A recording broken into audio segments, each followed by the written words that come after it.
I think one of the most moving moments that I had was after we opened the museum and I said a few words. I was standing with my children coming off the platform, and an elderly woman and her husband came up to me and said, "Would you walk with me and touch the walls of the museum?" What are you talking about? She said, "Look, I'm a survivor. My husband is a survivor. We came to this country in 1942, and all our parents, grandparents were killed, and most of them in Auschwitz.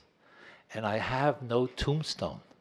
I have no place that I can visit to touch and to say how I feel and to express myself for myself and her two children that were standing there. So please come and touch these very hallowed walls. This is my memorial." Photos are one thing, but having a conversation with a survivor, it makes it real. It makes you feel. It makes you think.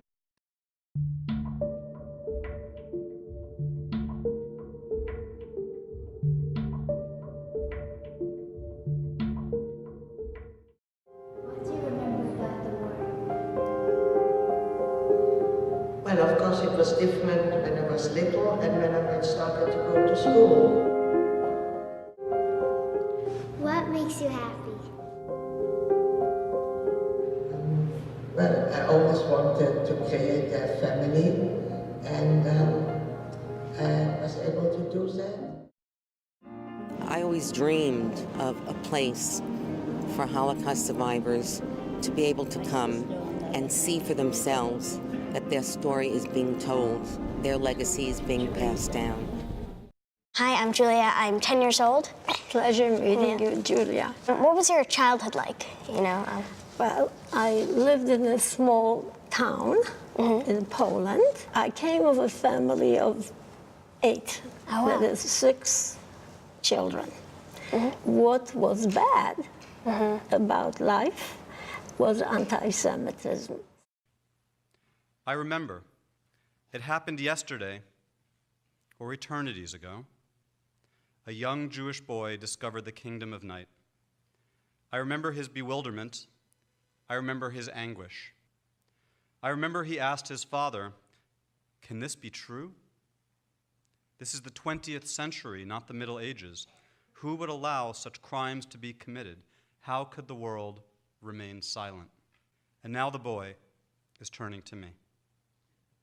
"Tell me," he asks, "what have you done with my future? What have you done with your life?" And I tell him that I have tried. That I've tried to keep memory alive, that I've tried to fight those who would forget.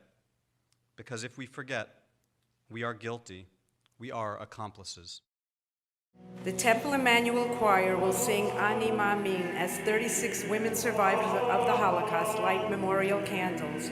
They are accompanied by 36 young people, many whom are children and grandchildren of Holocaust survivors, active members in the many young Jewish leadership groups volunteering here today.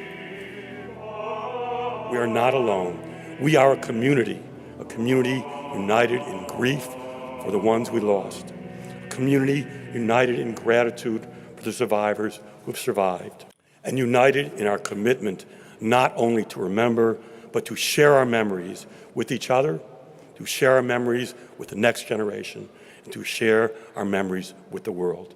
Let us never forget.